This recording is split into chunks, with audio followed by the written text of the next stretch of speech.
ከፋኝ ብል ይመስላችኋል የማስመስል ግን ከፍቶኛል መልኬ ሌባ ሆኖ ውስጤን ሰርቆብኝ ይሄን ያወቀች ባለቤቴ ነፍሰ ጡር መሆኗን ያወቀች እየነገርኳት በአሁኑ ሰዓት አልነግራትም በነገራት ትጎዳለች ትውለድ 3 ወር 4 ወር ነው የሚቀራት ብዬ የነገርኳት መጣ ነው ቤት ድረስ መጣ የነገረቻት ምንም አልሆነችም አልሞተችም እሱን አለፍኳት ሌላ ነገር ተፈጠረ አሁንም አለፍኳት ሶስተኛ ቪዲዮ በተለይ ይመራል ላይ ሆኖ ሰው የሰውን ስም ማንሳት ወላሂ በጣም ዋጋ ያስከፍላል በጣም እናንተንም ዋጋ ያስከፍላል ነገ ለዛ ነው እያት የመጣሁት እናንተንም ዋጋ ያስከፍላል እቺ ከታሰረኝ ማለት ነው ለዛ ብዬ መጥቻ ሰውኩ አይ ብላለች አይደል እንግዲህ የማይዋጣትን እሷ ናት የምታውቀው እኔ ሁላችሁን ወዳችኋለሁ ሰው እየጠበቀኝ ነው ልወጣ አንዴ እሺ ሙባ አይዋ ሰማኝ እኔ ትላንትናም ፖስት ቮይስ ልኬል ነበር ሰምተው እንኳን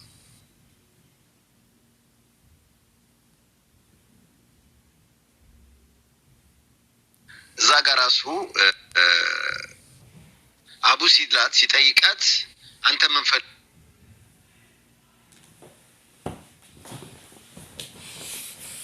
ማለት ነው ልጅቷ በስሜት ሊሆን ይችላል ያው እንረ አንተም ልትገረዝ ፈልገህ ነው የምትጠይቀኝ ነው ምን መሰለህ ይሄ ሶሻል ሚዲያ አንድ አጀንዳ ሲነሳ በሄድክበት ሁሉም ሲስባል አሮን ነው በተንኮል አስባ ያንተን አንስብ ደነገጠች እኔ ገብቼ እንዴ ብሎሽ የለው ወይ ለምንድን ነው ይሄን የምታደርጊው ስለ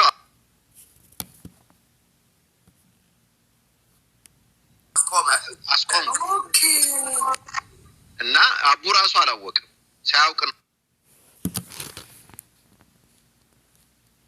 ጨነቀኝ ነገር ምንድነው በጣም ነገሩ እየከረረ ሲሄድ ይሄም ልጅ አንድ ነገር ይሆናል ብዬ ፈርቼ ነበር ገብቶሻል ለምን የልጆቹ እናት ገባች እዛ ውስጥ ገባሽ አይሆንም እየተባባለ አይደለም እና በጣም እኔ አስፈርቶ የነበረ ነገሩና እስከመጨረሻው ነው የሰማው እስከመጨረሻ እስከዘጉ እስከተለያዩ ማለት እና ወንድሜ እኔ ምን መሰለምል አንተ ብሰል ከሁሉም በቃ አንተ ብሰል አንተ ተሻል እኔ ማግዝ ነገር ካል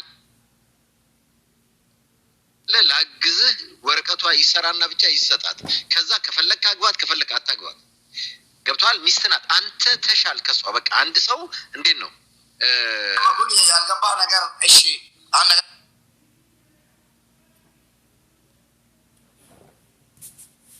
ታው የሆነ ነገር አሰራለት ማለት ገመድ አንገቴ ላይ አርገህ ሰጣኸው ማለት ነው ገመዱን አይ ትላንት ታወራ ገብቶኛል ትላንት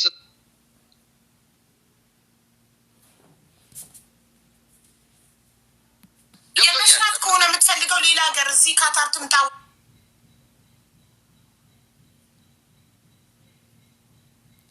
መፍታት ከሆነ የምትፈልገው ለምን በየቤቱ እየዞረች ታወራለች ይሄ ነው የዛሬው አንተ ያልከው አንተ የደረሰክ ላይ ብቻ ሰው ዛሬ ወድቆ በየቦታው ተጥለው ያሉት እንደዚህ አይነት ነገር ነው መክሊት ችግሯን ከሆነ መፍታት የምትፈልገው አንድ ሳምንት ቀጠሮ ሰጣት በእናቷ አጥንት ማለት እኔ ዋስ ሆንኩኝ እኔ ሪካርድ አደረኩት ማስረጃ ያዝኩበት በሳምንት ውስጥ አይዲዋን ካልጨረሰ እኔ ህዝብ ፊት ልጠይቀው ይኸው በእናትህ አጥንት ምለካል በሳምንቱ መተክ ስምህን ካላነሳች የትም ቤት ካልገባች አሰርተ ህዝብ ፊት አምጥተህ ልታስረክባት ቃል ገብተሃል ስለዚህ እሷ ይኸው ቃሏን አክብራ ሳምንቱ ሙሉ ከማንም ጋር አላወራችም የትም አልገባችም ሰው አንተስ ለምን ቃልን አልጠበቅም ብዬ ልጠይቅላት ተነጋግረን ጨርሰ ምንድነው የሚያንቀሻቀሻትና በየቤቱ የሚያዞራት ፍምስና ፈልጋ ካልሆነ በስተቀር ችግሯን መፍታት ከሆነ የምትፈልገው ወይስ እሷ ከችግሯ ጋር ዘላለም እየኖረች ከሁሉም በላይ ፍቅር እንዳይሆን አቡዬ ይኸው አሁን የእሷ የብቻው የማድረግ ነገር ከሆነና ምናልባት ኖ ፍቅር አንዳንድ ሰው ፍቅር ከያዘው የሚያደርገውን አያውቅም እና ምናልባት አይ ዶንት ኖ እኔ በቃ እኔ ምንድነው ማንንም እንዳይጎዳ ነው ፍቅሬን ሌላኛው መንገድ እሷን መርዳት የሚቻልበት መንገድ ምንድነው ከዩናይትድ አረብ ኤሚሬት ወጣ ሳውዲ ወይም ካታር የፈለገችበት አረብ ሀገር በህጋዊ መንገድ ሄዳ እንድትሰራ ማድረግ እንጂ እዛው ኢማራት ላይ ሆና እድሜ ልካቸውን ሲበጣበጡ ሁለት ሴቶች በአንድ ወንድ ሲበጣበጡ ሊኖሩ ነው። መውጣቱ ካልቀረ በዛ ብር ቪዛ ገዝቶ ህጋ ያርገው ወይ እዚህ ወይ ሳውዲ ወይ ኩዌት ባህሬን ፈለገችበት። ከሰሚራ ጋር ያለውስ ነገር ተስማምታችኋል? ተታረቅን እያለ እኮ ነው። በቃ ሰሚራ ጋር ታርቀናል። ቤት ውስጥ ካለች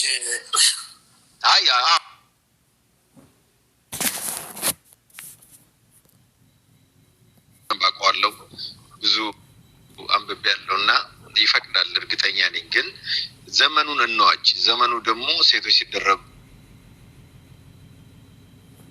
ጀስት ትዳር ነው።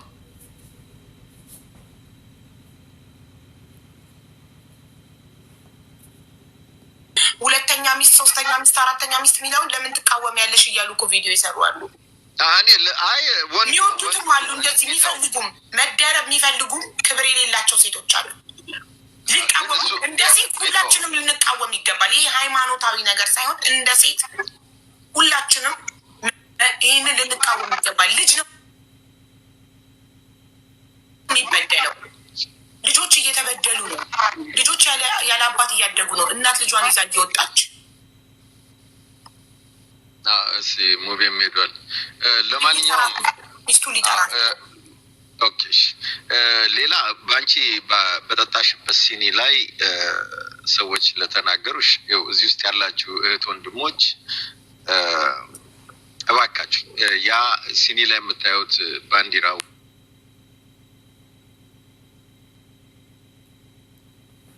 ሮች ብዙ ዋጋ የከፈሉበት ነው እና እባካችሁ ወደ አንድ ብሔር አትለጡ። የእናንተ ጥላቻ ወይ ደግሞ እናንተን አለመፈለግ አድርጋችሁ አትውሰዱ። ሁላችሁም ይሄንን ለምን ብትሉኝ ዛሬ የምትቃወሙት የእናንተ ቤተሰቦች አያቶቻችሁ ምናምን በዛ ባንዲራ ስር ተዳድረዋል፣ በዛ ባንዲራ ስር አብረው ኖረዋል፣ አብረው ወድቀዋል፣ አብረው ተደስተዋል እና የዛሬውን አንመልከት። ሰዎች ያንን ባንዲራ ያለበት ሲኒ ስለጠጡ ወደ ብሔርተኝነት ወይ ደግሞ ወደ መጥፎ ነገር ባትገፏቸው እኔ ደስ ይለኛል። አቡዬ ግን አንቺ ኒውትራል ሆነሽ ቀጥ ሰውም ስላነሽ አታቁሚ። የአያቶችሽ ባንዲራ ነው፣ ምንም ማለት አይደለም። አንቺ ብሔርተኛ አይደለሽም፣ ሁላችንም እናውቃለን። እኔ ብሔርተኛ ነኝ። ብሔርተኛ ሆንኩትም ደግሞ ከመገፋት አንጻር እንጂ ብሔርተኛ መሆን ፈልጌ አይደለም። ማናችንም ብሔርተኛ መሆን አንፈልግም በፍጹም። በተለይ አማራ እኔ ብሔርተኛ ይሆናል ብዬ አልልም፣ በፍላጎት አይደለም። ለዛም ነው ባንዲራውን ይዞ እስከዛሬ ልጥፋል እና እባካችሁ በመጥፎ አትውሰዱት። እውነቴን ነው። እኛ ብንጣላ ኖሮ እዚህ ጋር ገብተን አንኖርም። ከአቡ ጋር አልቆም ነበር። እንደዚህም አንድ ወደ ፍቅር የምንመጣበትን የምንስማማበትን ከዚህ በየቀኑ ከመገዳደል እኛ የምንኖረው የአማራ ሀገር ውስጥ ነው። እውነቴን ነው የምነግራችሁ። እኔ አንድ ሰው ቀና ብሎ የማያየኝ ቦታ ነው ያለሁት። ይሄንን ነው ለሀገር የምመኘው። እዚህ ያለው ነገር ሁሉ እኩል ነው የሚኖርበት። ይሄንን ነው የምንፈልገው። ከብዙ ጊዜ ከሰዎች ጋር የሚያጋጨን ለምን እንደኛ ያየሁትን ሰላም መላው ኢትዮጵያዊ እንዲያገኝ ይፈልጋል። ኦሮሞ ሆነ፣ አማራ ሆነ፣ ትግሬ ሆነ፣ ምን ሆነ፣ ግን በመሀላችን አንዳንድ አላስፈላጊ ሰዎች አሉ። የግል ጥቅም ምክንያት ብዙ ነገሮች ያደርጉና እባካችሁ ሀቡንም በዛ ባትመለከቷት። ሙቤም በደንብ አስብበትና ሁለት ሚስት የሚለውን ቢተው ደስ ይለኛል። እቺ ነች እኔ ሀሳቤ። ቴንኪው። ኢንሻአላህ ይተዋል ብለን ተስፋ እናደርጋለን። ሁሉም ወንዶች ግን ቢተው ጥሩ ነው። ማለት ሴት ባበዛ አይደለም ደስታ የሚገኘው። አንድ ሴት ትበቃለች ለደስታ። ደስተኛ ሆነ ሰላም ሆነ ለመኖር አንድ ሴት በቂ ናት። እንደገና ከዛች ሴት ጋር ካልተስማሙ ተለያይቶ ወደ ምትቀጥለዋ መሄድ ይቻላል። ከመደራረብ ሁሉንም ሴት አንድ ላይ ከመያዝ እና ዶን ነው። ይህን በመቃወሜ ደግሞ ሴቶች ሁላ ሴቶቻ እንዴት ሴት ሆና ይህንን ነገር ትደግፋለች? በእምነት ሀሳባችሁ እኔ እምነት አልነካሁም፣ እቃወማለሁ። ለምን እኔም የዚህ ነገር ተጠቂ ነበርኩ። አባቴ 3 ሚስቶች ነበሩት። እንዴት እንደሚረብሽ ልጆችንም እንደሚረብሽ ሚስትም ደስተኛ እንደማትሆን ደስተኛ ሳትሆን እየከፋት እንደምትኖር ገባችሁ? ይህ መሀይምነት ነው። መሀይምነት እኮ ነው። በራስ ወዳድነት እኮ ነው። በጣም እኮ ነው የሚቀፈው። በጣም እኮ ነው የሚያስጠላው። ግን ጤነኛ ሚስት ይዞ ሰው እየወለደችለት ፍቅር እየሰጠችው ምን ጎደላት ብሎ ሌላ ሴት ጋር ይሄዳል። አመልና ለክስክስነት ካልሆነ በስተቀር ሀብታም ነኝ ማስተዳደር እችላለሁ። ሀብታም ከሆንክ ብርህን ድሃ እርዳበት፣ የቲሞችን አብላበት። ትርፉ ብርህን ከቤትክ የተረፈውን ብርህን ጎዳና ላይ ያሉ እናትና አባቶቻቸው በተለያየ ነገር የሞቱባቸውን አሳድግበት። መልካም ኸይር ነገር ስራበት። ትርፍ ብር ስላለህ ከሆነ ሚስት የምታገባው ማስተዳደር ስለምችል ነው። ትርፍ ብር ስላለኝ ነው። ትርፍ ብር ስላለህ ከሆነ ትርፉ ብርህን ምስኪን እርዳበት። ሚስትክ ምንም አልጎደላትም፣ ጤነኛ ናት፣ ሙሉ አካል አላት፣ ልጅ እየወለደችልክ ነው፣ ፍቅር እየሰጠችክ ነው፣ እያከበረችክ ነው። ይሄ ምንድነው? ልክስክስነት፣ ሴሰኝነት ነው፣ ብልግና ነው። ትርፉን ብር ምስኪን አብላበት። ብዙም ይረዳለ፣ ብዙ ይታመም ታሞ መታከሚያ ያጣለ፣ ትጸድቃለህ፣ አጀር ታገኛለህ። ለነዛ ምስኪኖች ስጥ። ሚስትህን ከምታስከፋ ሌላ ሴት ደርበህ በማስተዳደር ስለምችል ብዙ ብር ስላለኝ በሚል ሰበብ ሀብታም ሁሉ ግዴታ ሚስት መደረብ አለበት። ሁለተኛ ሚስት፣ ሶስተኛ ሚስት ዋይ መቼም ማንም ቢስማማበት ብቻዬን ብቀር የማልስማማበት ሁላችሁም ወዳችኋለሁ። ዋናው እናንተ ሰላም መሆናችሁ። ሰላም ነን ወላሂ። ሰላም ነው። ሰሚራ ተርቃችኋል። አልሐምዱሊላህ። ሰሚራን እንኳን ደስ አለሽ ብለውሻል ሀቢባና ፋሚሊዎቿ በላት። አለቀ በቃ። ለምን የምናወራውም ነገር የለም። ዋናው እንኳን እናንተ ታረቃችሁ እና የመረምን ጉዳይ ደግሞ እጄ ማንሳቴን ነግሬካለሁ። ጨርሻለሁ። እሺ ቴንኪው፣ አመሰግናለሁ። በቃ ይዋልካም። እሺ ኦኬ። 4 ቁጥርን 1 ሚሊዮን ጊዜ ጻፉት። 4 ሚስት አይደለም ለሀቢባ ስትሉ 8 ሚስት አግቡ። ምን አገባኝ እኔ። ለምን 8 አታገቡ? 4 ብቻ ይበቃችኋል? እርግጠኛ ናችሁ? ዛሬ ይጨመርላችሁ። 4ማ አይበቃችሁ፣ 4 ያንሳል። 8 አድርጉት። 4ማ ትንሽ ነው ካላችሁ ሀብት አንጻር። 4 ሚስት ትንሽ ነው። ሌላ 4 ጨምሩበት፣ 8 አድርጉት። ግድ የላችሁ ይጨመርላችሁ። 4ማ ያንሳል፣ ለእናንተ አይበቃችሁ። እሺ ማሪ ወደ አንቺ እንመለሳለን። ውዴ ወይ እናቴ ማን መጣችሁ? ያቆም ነው ከልጅቷ ስም የጀመርነው። ሹካሬ ቱፋ ሲዳ ትባላለች ብለሽኛል። አዎ እናቴ እንደዛ ነው ስሟ፣ ሹካሬ። ወደ ሳውዲ አረቢያ ከሄደች ስንት ጊዜ ሆናት? አሁን በቃ 1 አመት ከ6 ወር ከ5 ወር ትሆናለች። እሺ 1 አመት ከ5 ወር ብዬ ይዤዋለሁ። እሺ በ1 አመት ከ5 ወር የስንት ወር ደሞዝ ላከች?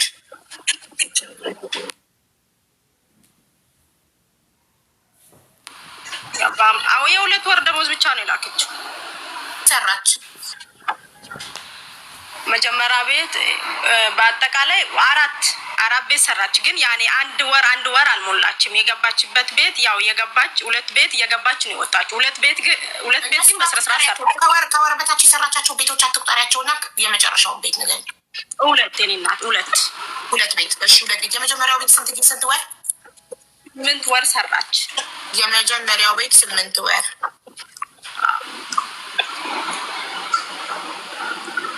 እሺ ሁለተኛው ቤት 3 ወር ሰራች። እሺ ሁለተኛው ቤት 3 ወር። ከዛ ሁኔታ ሄደች። አሁን ያለችው ቢሮ ውስጥ 3 ወር ልሞላት ነው። በቃ ኦልሞስት አሁን ሞላች 3 ወር። 8 ወር ሲደመር 3 ወር 8 እና 3 11። ከዛ 3 ወር ቢሮ አመት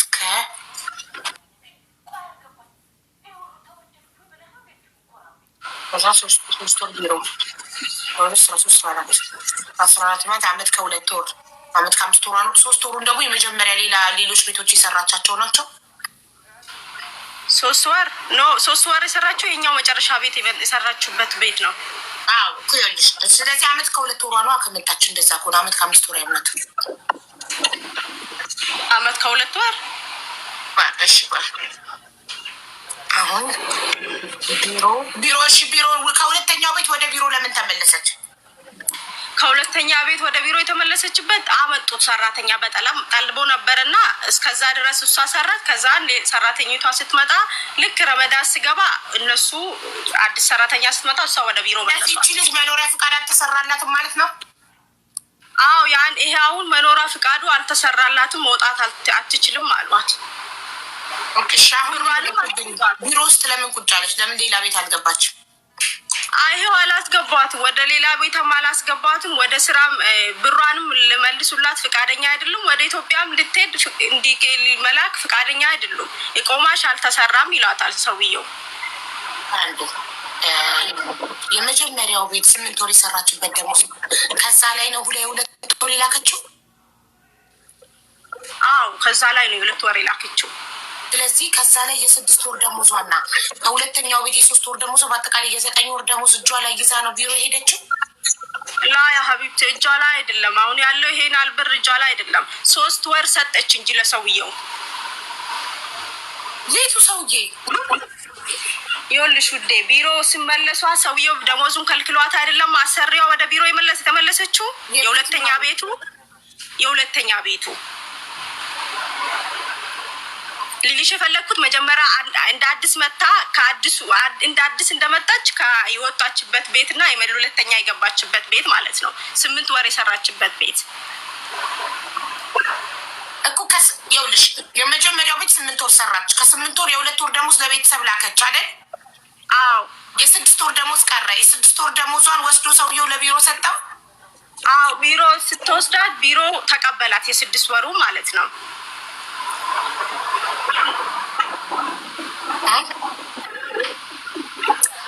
የ6 ወሩ ቢሮ ነው እኮ እሱን እኮ ነው። የ6 ወር ደሞዝ ቢሮ አላት። ከዛ ሁለተኛው ቤት ደግሞ 3 ወር ሰርታ ደሞዝ ስለከለከላት ነው ቢሮ ውስጥ ወደ ቢሮ የተመለሰችው። ይኸውልሽ ውዴ ሀቡ እሷ እዚህ ሀገር ከገባች 4 ቤት ነው የገባችው። ይሄ 6 እነዛን 4ቱን ቤት ታያቸውና ማሪ የ8 ወሩ ቤት በቃ የመጀመሪያውን እንበል ማለት ነው። 8 ቤት የ8 ወር የሰራችው የመጀመሪያው። አዎ እሱ ራሱ ነው። እሱ ራሱ ደሞዝ ሲከለክላት ወደ ቢሮ ተመለሰችና የ6 ወር ደሞዟን ቢሮ ተቀብሏ ሰጣት ማለት ነው በእጇ 6000 ሪያል። ከዛ የታረገች ከዛ 3000 ለቤተሰቦቿ ያው 6 ወር ሙሉ ስላላከች እንድልክላት ሰጠችው 3000 ሪያል የሳውዲ ማለት ነው። እሺ ተቀበላትና ልክልሻለሁ ብላ ተቀብሎ በጊዜው እሷ ኢሞ ሲም ካርድ ስለሌላ የኔን ስልክ የሱን ስልክ ለኔ በራሴ ኢሞ ላከችልኝ።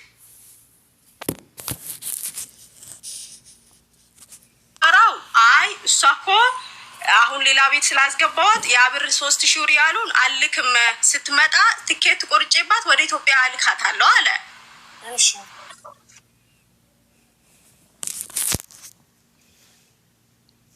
ይሄው ግን እሷ ስትመለስ ስትጠይቀው አስገባኝ ወደ ሀገሬ ስትለው አይ እኔ ለኢዳር ምንም አልተረዳሽም። ዞሮ ቢሮ ላይ ስንት ብር አላት? የስንት ወር ደሞዝ አላት? 3000 ላክ ያለችውን አላከም በእጁ ይዞታል። ሌላ 3000 ደግሞ እሷ እጅ ላይ አለ። ኖ ይቃ አንዳንድ ያው ወደ ኢትዮጵያ ገባሉ ብላ አንዳንድ ነገሮችን ገዛችበት። ታምኔው ትገባለች በአመት ከ2 ወሯ እሱ ራሱ ናት ትገባለች። ከዛ ስትመለሽ ያላት ወደ ሌላ ቦታ ሲያስገባት ትንሽ ሰራተኛ ስለጠለቡ እነሱ ሰራተኛ ስትመጣ መስራት ካልፈለሽ ትገባለሽ ያላት ማለት ነው። ራሱ እሷ መስራት ስለማትፈልግ ልትገባ አስባ የቀረ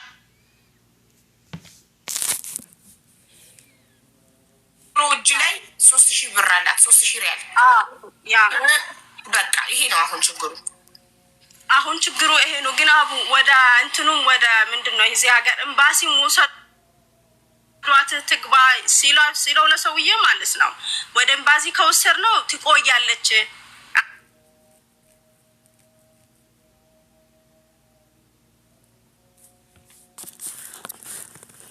አይደለ? ጾታዊ ግንኙነት ይፈልጋል ሰው ይነካካኛል አለች። እኔ ፖስቶር ስለበት ሲር ባለ ቢሮ ሌሎች ልጆች ምንድነው ዜግነቱ? አረብ ነው። አዎ ይመስለኛል መስሬ ነው። የዚህ ሀገር ተወላጅ አይደለም መሰለኝ። ስለዚህ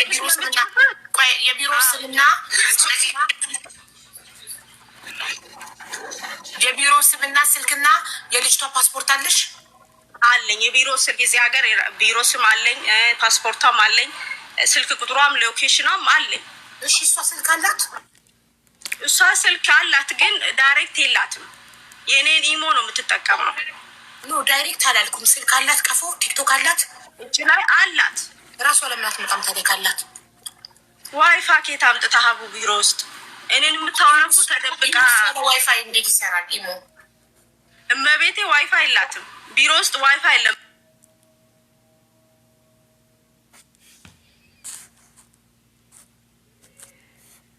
ከዚህ ሰው ጎረቤት ይኖራል አይደለ? መጀመሪያ የመጣ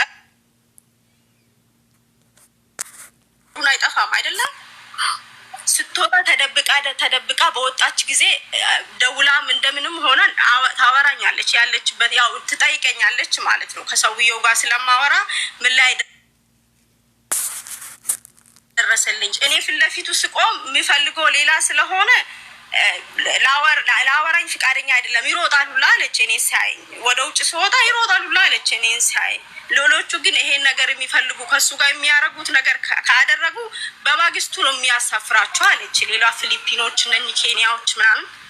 እሷ ግን ይሄ ማድረግ አልፈልግም፣ ፍቃደኛ አይደለም፣ በሰውነቴ ተጠቅሜ ሀገሬ መግባት አልፈልግም ነው የምትለው። እሺ ኤምባሲ አመልክተሽላታል? በምን ላመልክተው? አያነሱልኝም። ስልክ ደውዬ ብደውል አያነሱልኝም። አልሄድሽም? አንቺ እዛው አይደለም የምትኖሪው? ለምን አትሄጂም ኤምባሲ? አልሄድኩም። ያናል የደሜ እንትን አይደለችም፣ እህቴ አይደለችም። ሀቡ ምን እንዴት ብዬ ነው ማመለክተው? ለንም የደም እህቴ አይደለችም። ሳ ብኖር ሄድላታለሁ። የደም እህትሽ መሆን አይጠበቅባትም እኮ። ሄደሽ ፓስፖርት ኮፒዋን እና የኤጀንሲውን ስምና ስልክ ሰተሽ ወደ ሀገር ቤት ግንኙነት ካላረኩሽ ወደ ሀገር ቤት አልክሽም አላት ሰውየው ብለሽ ለማመልከት እኮ የደም እህትሽ መሆን አይጠበቅባትም። እሺ ከዚህ ውጭ ሌላ እኔ አሁን ይሄ ሳምንት ነው የምሳፈረው። አቡ ቤት ውስጥም በጣም ብዙ ስራ አለብኝ። ሴትዮዋ ካስወጣችኝ እጄ በቃ ጠይቃታለሁ። እንደዛ ከሆነ ከአመልክቼ ትወጣለች። ኦፍኮርስ ኤምባሲ ኮስተናት ጊዜ ይፈጅባታል ለመሳፈር አለኝ አላልሽም ሰውዬው?